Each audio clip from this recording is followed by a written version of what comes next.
a servant's heart. Welcome to the podcast. Business with a servant's heart.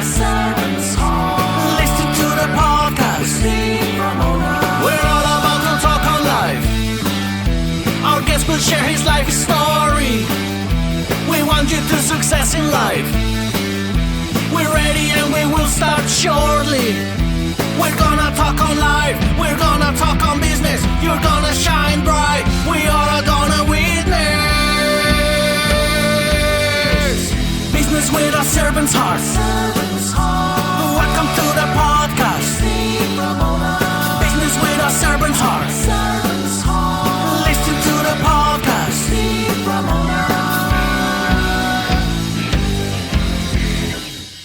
We got to talk to them and we got to see, and Right.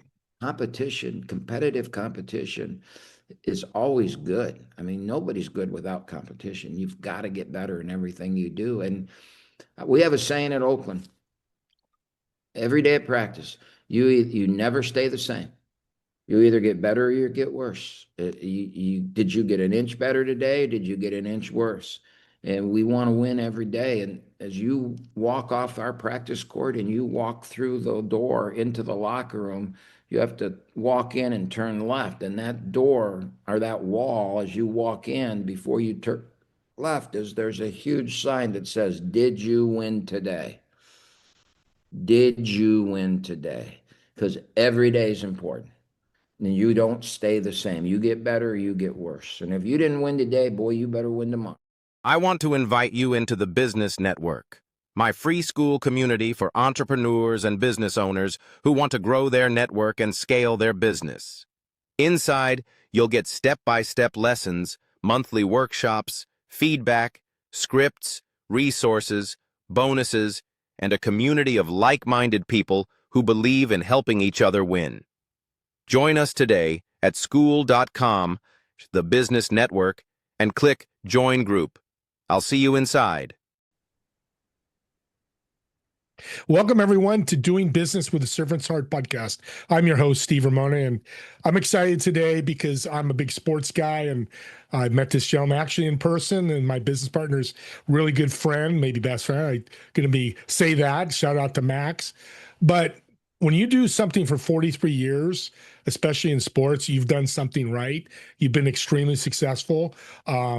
He's probably had the goods and bads. We'll talk about that as well. But I'm excited because we're going to talk about team building. And he's built some great successful teams and not so successful teams like all of us have, or all of you business owners that are listening.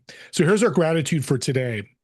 You are amazing. The world needs more people like you. And I'm going to say this bluntly. This is for my guest, because he is a great guy and he's doing great things and a great guy to come on here. So let's bring Greg on. Greg, welcome to the show. Well, thanks, Steve. I'm really happy to be here and help you out. And the people that are watching this, if there's anything that I say that they want to talk more about, feel free to give me a call. Reach out to me at Oakland University. And if I don't get back to you immediately, I will get back to you. It's just I'm not real good with email, but I will eventually get there. So, yeah, let's get going. I love the honesty and audience. When somebody does something 43 years, I'm going to say it again, he's got some great secrets. How have you been doing it for 43 years, dealing with the youth? Well, I think that's the biggest thing. And I tell a story, a lot of times in my speeches and things like that, most people, they ask me, as you're kind of saying, how do you deal with this? And I think it's how have they changed over time? And the best way I can put it is just this little story, this little anecdote that, 30, 20, 35, 40 years, whatever ago, when you ask a youngster, somebody that's just getting into the real world. For me, I deal with 18 to 22-year-olds. Now it's even a little older. College seniors are as much as 23, 4, 5, but the ones that were just starting out, if you ask them to jump, they would say how high, right? You tell them to do something, they were taught to do it. They were taught, yes, you go in there, and if he asks you to jump, you say how high, and you be the best jumper there is. About 10 or 15 years ago, if you ask those same kids to jump, their first thing would be to look at you and say, why? Why? Why should I jump? They'd do it, but they'd want to know why they were doing it, right? It's just how they were brought up and the difference in the way society brought up children. You know, Now today, if you ask a kid to jump, he's going to look at you and say, "Well, what are you going to pay me to jump? You know, what are you going to pay? Yeah. I'll jump, but you're going to pay me to do this." And I think the way things are going in 5 or 10 years, I'll ask a kid to jump and he'll say, well, that's not in my contract. Um, Yeah. so I just think if you look at that, that just shows you the change. And it went from whatever the leader says I'm doing to questioning leadership, but still willing to do it, but questioning it to now, yeah, I'm going to do something. You're going to, what I do is value and you're going to pay me to do it because I expect value out of what I give you. And so as we put teams together in this day and age, I think we have to know and understand this is who they are. And we can long for the old days or we can try and fight it and change it, but you're not going to win that battle. I've changed all my non-negotiables. I used to have a lot of non-negotiables when I would put teams together. Just the way we dressed and the way we looked. We were Oakland University. We're all gonna look the same. We're a team. And then Steph Curry goes out and he wins the NBA championship wearing purple shoes and he's the MVP. And how can I tell my kids, they look up to Steph Curry. They look up to, and he wore purple shoes. They all wanted to wear the purple shoes. So how can I tell them they can't do that? We all have got to be the same. This idea that, of individualism has grown so much that it's on us as leaders to figure out how to allow individualism, but still the team is the most important thing. And how do we get down this path to do that? And so I've given up on non-negotiables. I have one non-negotiable, Steve, and that's you're not going to be late. I don't care who you are, what you do, you are not going to be late. And if you're tardy, you're telling everyone that you value your time more than the rest of the team's time. And that's the one thing I can't have. I can Yeah. have I can have all other issues, but I can't have that you're more valuable than everybody else in their time. And so that's my only non-negotiable with my teams. Everything else is negotiable. Everything else is, one of the things I think is really important, and I tell a lot of businesses when I talk to them this, is that for you to have a successful team, you have to understand what the players on your team value. They have to know what you value. But I always started off now. I used to start it off with, this is young men, this is what I value. And for you to have success in our system, you've got to understand what I value and you've got to value it also. That doesn't work. What I value is very important, but they have to know that I understand what they value before I push what I value. And so I think the biggest thing we can do when we put our teams together is for me, I'm going to have a team of 15 young men. 4 or 5 of those young men are going to love me because those are the 4 or 5 that are playing most of the minutes. Yeah. 3 or 4 are going to like me a lot because they're playing minutes. They'd like me more if they were in that top 2 or 3 guys in minutes. And then there's 5 or 6 guys that aren't going to play many minutes. How do I keep them involved? How do I keep them on the team? How do I keep them to value me, to value what I say, to value what our goals and how we achieve our goals and how do we practice? Um, in sports, you practice every day and then you go out and perform for an audience, right? In the business world, you work every day and your performance is based at the end on how much success you've had. You very seldom do you have quote game day. Every day's game day for you in the business world. Every day you've got to, make your numbers or sell your product or make sure you get your numbers done, right? So when it's game day every day, they have to be bought in. Yeah. And you don't get them bought. This group today, let's go back to what I started with this, Steve, and I'll do it, but what are you going to pay me, right? This group today is really driven by finances, by money. They've just been taught that. They don't want to work together. They don't value teamwork. They don't value the team. They've been taught not to value the team. They've been taught to value themselves. This is your one chance in life. Make it work, right? You're not going to Yeah. get, you do you. How many times have you do you? Yeah, but you doesn't win. Life is a team sport. And I don't, no matter how parents try to change that, no matter how the leadership, the politicians, society try and change that you can't. Life is a team sport. There is no individuals. You've got a lot of successful individuals, but they've risen on the wings of other people. Yeah. And teaching that is something we can never get rid of. How we teach it is the hard part, Yeah. right? How we get it across is the hard part. You can't get it across if you don't know what the people you're trying to get it across to value. You've got to dive in and find out what they value. There's a long answer to your question, but I think it really the truth of putting teams together now comes down to that. A lot of synergy with business and sports, and you just proved it there because the scoreboards are different, but they're still scoreboards.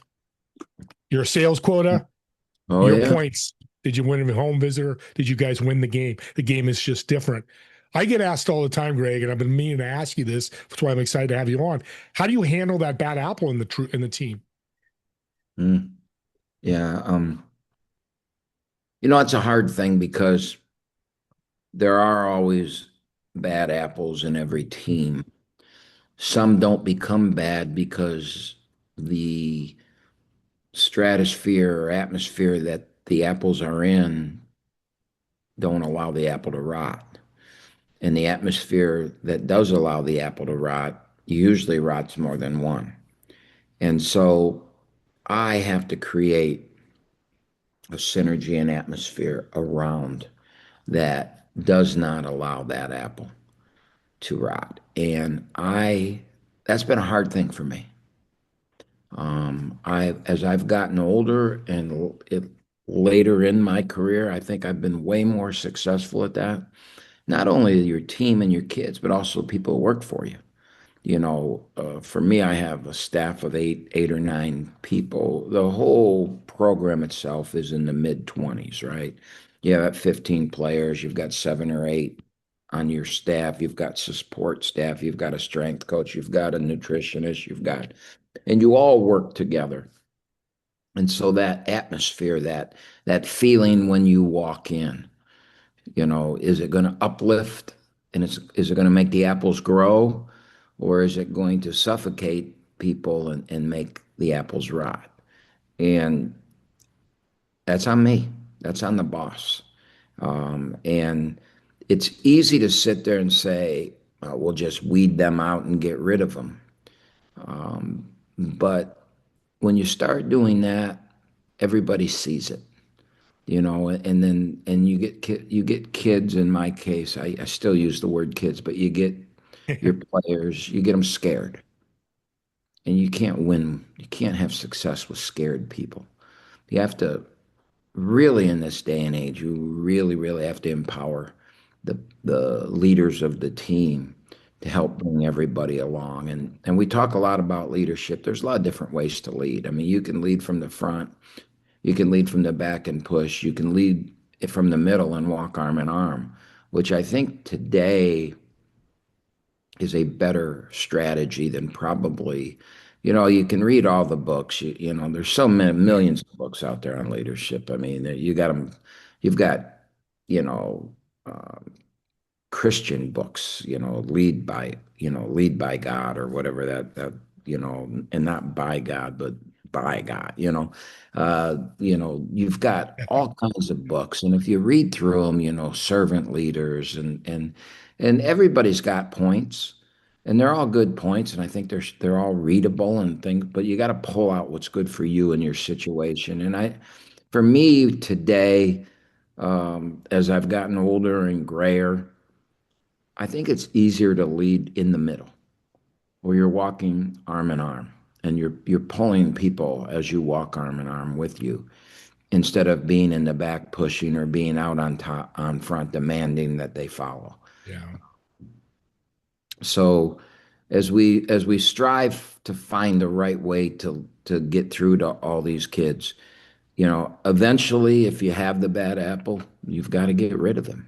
And as much as you hate that, you I tell this story. I had this young lady that worked for me for 15 years, and she was the director of operations. So she wasn't part of the basketball. She wasn't in the strategy. She wasn't in the coaches' meeting. She wasn't, but she was a very smart person who really, really cared for our team.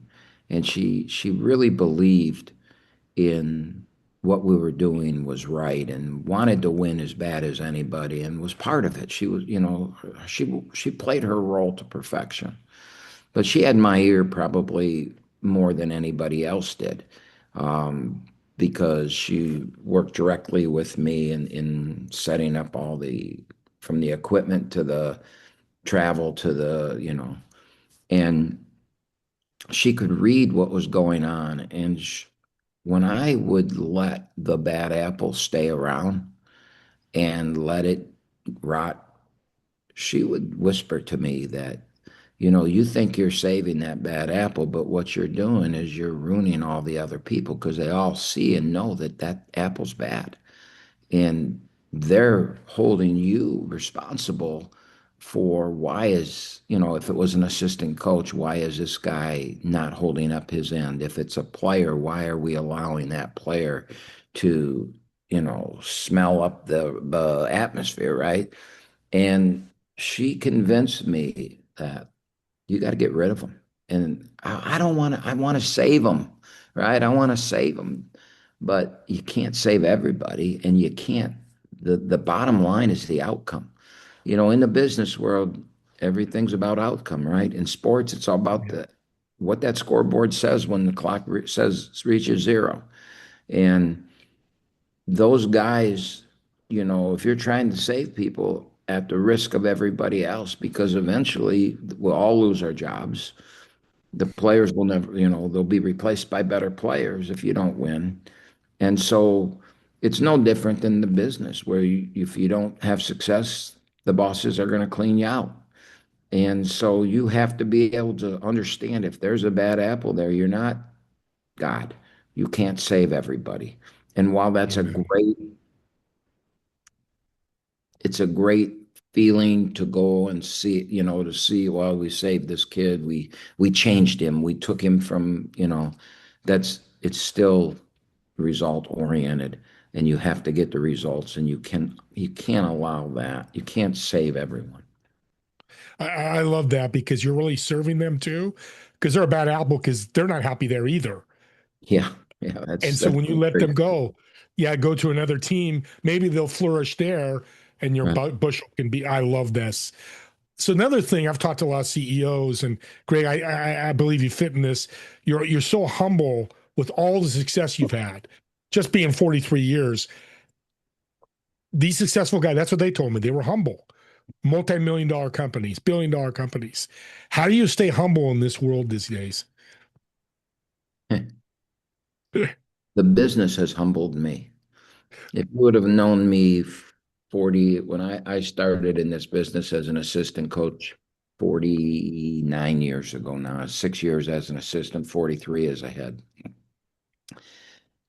Humble was not a word people would say about me. And, uh, I, I kind of like that at the time, when I was in my early 20s. And now I'll tell you, my prostate's bigger than my ego, man. I, I, that ego got beaten down.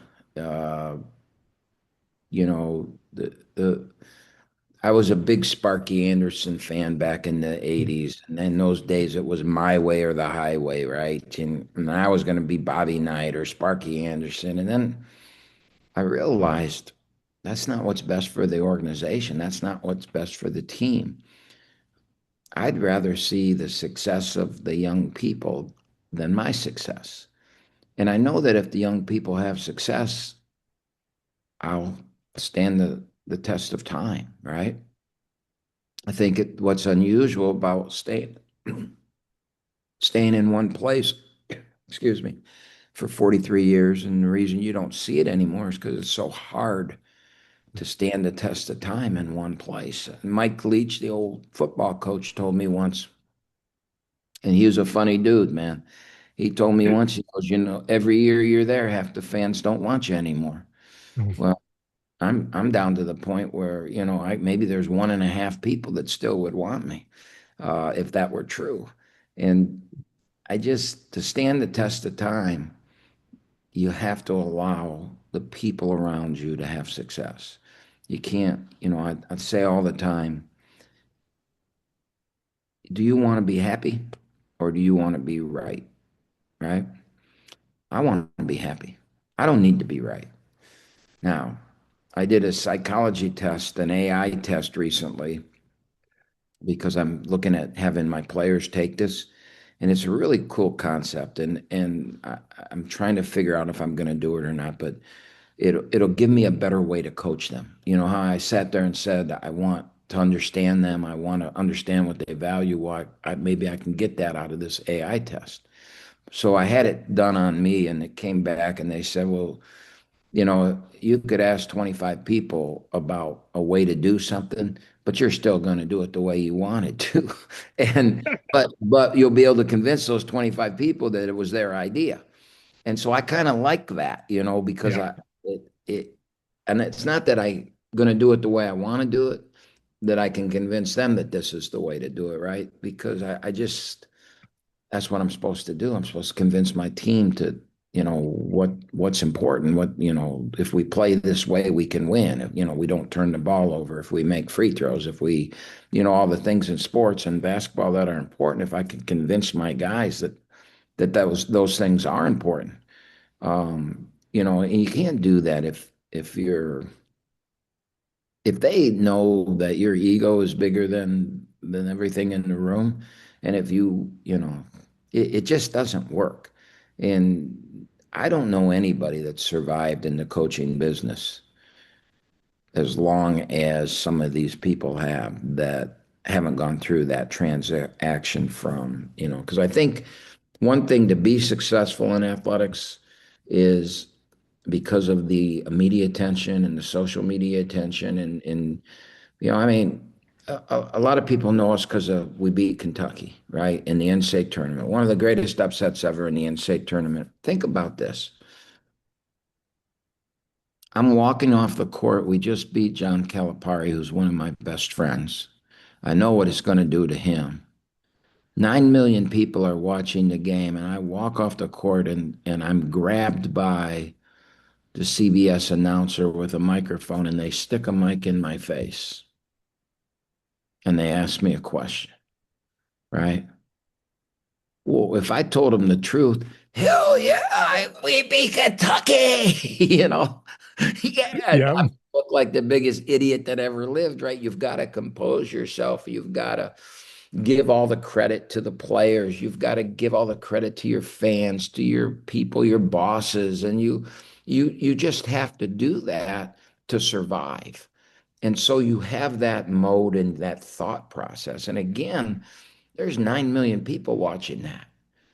And what comes out of your mouth at that moment they're all going to judge you and the Oakland program on how you handle this unbelievable success, right? So you have to have the composure to do it. If you don't have the humility, and we try and teach humility to our players and to our team, but if you don't have that, you're going to say the wrong thing. You're going to come across the wrong way. you're going to do something that's going to damage the program. You're going to damage your image. You're going to damage the company. And you can't do that in your biggest, greatest moment. You know, I'd have liked to said a few words to all those Kentucky fans because there you go, some of the rudest people I ever met in my life. But I Can't couldn't do do that. right. Yeah. You can't do that. I had people tweeting at me and getting at me on social media before we played them that they're going to kill us. You can't zone us. We're the greatest 3-point shooting team in the. I'd like to. Hey, yeah, I guess we did. I can't do that kind of stuff. I've got to. Yeah. Basically, you got to give the credit to the people that did the work. I tell people all the time, people always say, oh, you've won 700 and some games. You're one of the all-time winning. No, I'm not. I haven't won a single game. I've never played a moment in any of those games. I didn't win them. The players won them. I've had 5 NBA players at Oakland. That's special. That's why Yeah. we've won so much. How have you won? I've had really good players. I've had great coaches. If you look out into the world, I've had great people on my staff. Mike Malone, who just got the North Carolina job, NBA Coach of the Year, won an NBA title at Denver. His first coaching job was as my assistant at Oakland in 1994 or 95. I can name 10, 11 guys that are out there in the coaching profession. And guy head coach in the G League. I got people on the bench in the NBA. I've got Power 5 head coaches. I've got Division 2 head coaches. And that's why I've had success. I'm smart enough to know that. So if there's any way that I've been able to go and make it, it's because of the people around me have lifted me up. And it goes back to what I said. Life is a team sport. And we have to teach that. I don't care. Yes. I don't care what everybody's told those young men when they get to me. It's my job to teach that life is a team sport. And you're leaving a legacy. I'm going to say this, correct me if I'm wrong, but besides those NBA players, I'm sure a lot of your athletes are super successful in life, in their jobs after Oakland. Are you proud about that as well? Yeah, I'm in 3 weeks, I'm getting on an airplane and flying to Cancun and then turning around and flying back because one of my former players is getting married and seven of his teammates are going to be there. I got to be there. Wow. Honestly, it's the last thing I want to do. Now, if I get on the plane, fly to Cancun, and I can stay for 2 weeks, that would be awesome. You're good. Yeah, but I got to turn around, come home the next day because I've got, we're working. I got practice on Monday. But I have to do that, and I'm going to go there, and I'm going to see 2 or 3 guys one guy that was an NBA player. Kay Felder's going to be there. He played in the NBA. Sharon Dorsey Walker and Max Hooper are the head coach and the assistant head coach of the Dallas Maverick G League team right now. I believe Travis Bader's going to be there. He is the assistant coach for the Brooklyn Nets. These 6, 7 kids that they were really, really good. We had great teams when they were there. And what I'm sad about is I don't know if we're going to see that much in the future because kids are coming and going now. They're only with you for 1 year. Those guys were together for 4 or 5 years. They won 100 games. They went to NCAA tournaments. They had the highs and the lows. There were moments they hated Greg Kampe. There were moments they loved Greg Kampe. There were moments they wanted to leave Oakland. And then there's moments they're glad they stayed. And, I got the text about the wedding with you got to be there. And so I'm going to be there. And that's when you talk about that, that's what it's all about. I'm afraid that that's going to go away though with the new era. Yeah, but it's a tribute to you. I know you're humble. That's your humbleness and like you said, I had to be there. There was no question in your mind because those players took care of you. That's how you take care of them after the fact. And business the same way. You take care of your employees just like that, you'll have a successful business. Let's end with a personal question. Been really excited to ask you this. You've met a lot of people. You mentioned John Calipari. I know you know Tom Izzo, and some very successful coaches. Who are 3 of the influential people that really changed your life? Well, I very That's a very easy answer. I was blessed with great parents. You know, I have tremendous family. My sisters, my brother, my parents. You know, I was the cocky little kid in the family, and they were, you know, my dad. He played football at the University of Michigan, won a national championship. He was a high school football coach, and then he went into the automotive industry, and he was a director of personnel and HR guy at Central Foundry division of General Motors. So Mm, he had a huge leadership roles in life. And so I was really lucky that I got to be around that. You know, that's who he was. And um, I had a mom that, you know, I remember being in Little League Baseball, and we only had 4 or 5 people at before the game, and she's down on the sidelines with me with a baseball glove in her hand, throwing the ball and, you know, playing catch to warm me up because people were late. I mean, you know, I just was really, really lucky for that. And so I will always say that those are the people that put me down the right path. And when I tried to steer off the path, they're the ones that built they grabbed me and got me back on, brothers, sisters. They got me back on the path, and they taught me, you know, they taught me. And then in the real world, I mean, I'm part of a generation of great coaches. And at that time, that generation of coaches shared with each other. I don't think they do it as much today as they did back then. You know, Izzo and I talk, you know, we do that Christmas sweater thing, and we, you know, there's a great friendship, but we'll play the game, and then 2 hours after our game's over, he will call, and we will spend the next 2 hours discussing what did you do, what was your game plan, what were you trying to do, where do you see that we can get better, and then I'll go through everything we did. You know, we didn't think that this guy could do this, and then he'll do it with my team. You know, and we start off with the positives, like a year ago he called it, we couldn't reverse the ball against your zone, how, you know, and then he'd say, yeah, you got to rebound better. You know, this kid here, he's not playing hard enough for you. And we knew that going in. And, you know, we would share with each other. It's like Mike Leach. He's a football coach, but I got blessed to get to know him. And, you know, we would talk. We'd take each other's calls. We weren't trying to beat the brains out of each other. Now I mean, I try and beat Tom Izzo every time we play him. And trust me, he tries to beat my ass every time he can. But that's just in those 40 minutes. The rest of the time leading up and after, it's all about making each other better and being together. And so I've been blessed that I've had a lot of coaches like Cal, and Rick Barnes is a very close friend. Mick Cronin is a good dude. I mean, I could name 10, 12 guys like that because we grew up together. You know, we yeah. grew up in the business together. And well, you can say, well, yeah, but they're all there and I'm here. Well, my path kept me at Oakland. Their path, you know, Tom Izzo's path has kept him at Michigan State. He started as a GA, and his path is that.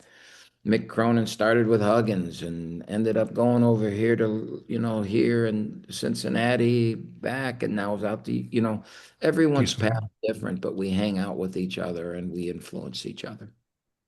No competition, just friendship, except when the game's on. And I love that because CEOs or founders, owners, business people, there's competition out there, but you could still work together. I love the Tom Izzo story. And of course, you did after the game, never before the game, because you don't want to give any secrets out. Well, and I think in the business world, I think when you have interaction among CEOs of companies and that, the real successful ones are not afraid to give away secrets, because what you want to do is you want to go back and forth because you want to learn, because you can always get better. No matter Yeah. what you're doing, you can always get better, and change is inevitable. Because you had 5 good months doesn't mean you're going to have the next 4 are going to be good. And maybe you learn something from somebody that helps, and you give a little piece of information that helps them, and they give you a little Yeah. piece of information. Now, obviously, obviously, if you're selling the same widget, that's probably not a good thing to do. But I'll tell you what, there's I mean, I just saw that uh, Jersey Mike's is now unseated. Chick-fil-A is the number one go-to for fast food places.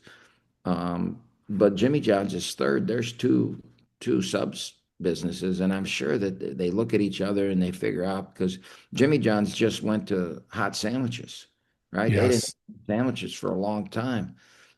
They probably saw they're losing share of market. So I'm sure there was interaction between them and I mean, how's Jersey Mike's? How did they get to number one? Well, we got to talk to them and we got to see. And Right. competitive competition is always good. I mean, nobody's good without competition. You've got to get better in everything you do. And we have a saying at Oakland: every day at practice, you never stay the same. You either get better or you get worse. Did you get an inch better today? Did you get an inch worse?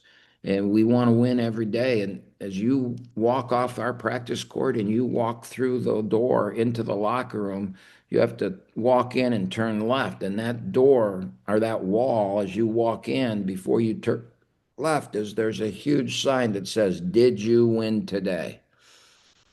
Did you win today?" Because every day is important. And you don't stay the same. You get better or you get worse. And if you didn't win today, boy, you better win tomorrow. Yeah. What a great way to end the show. Greg, how can people, you said email, you want to give us an email? How can they connect? And are you still speaking to businesses? I know you're coming to your busy time. You won't do it now, but are you still available for speaking? I'll do it through the season because of Zooms. Okay, great. And no, anybody wants to reach out to me, they can't be at oakland.edu. It's can't be with a K. Can't be at oakland.edu. Feel free to reach out. Tell me that, you watch Steve's podcast and that you have questions, or you want me to speak to I have one company that I actually, they just call me, and I had a guy call last week and said they've got to get rid of somebody, and asked me, you know, when do I know that I have to? And we had a long conversation, and I'm not going to tell you what to do, but I'm going to give you experiences that I've had and how I've dealt with today's kids, and then you can pick how you want to do it. But it's always somebody to lean on is always good. I mean, I'll call Izzo, after we play and we're getting ready for that. I'll call Izzo and say, "Hey, I'm thinking I might do this. What do you think of this?" And he might say, "No, you dumb idiot. That's not gonna work." And I'll say, "Yes, it is." And then I'll call him and say, "You were right, it didn't." But I tried it. Didn't work. Thank you, yeah, Tom. I just think that's what we have to do in the world. Yeah. It is a team sport. Collaboration's a winner. Collaborating, working together. Well, audience, share this out. If you know people who want to build a team in their business, if you're a sports fan, share it out. I'm excited to hear Greg's stories and got to learn more about him. And with that being said, me and Greg want to thank all of you for watching or listening to this podcast. And we'll see you all in the next episode of Doing Business with a Servant's Heart. Have a great day, everyone.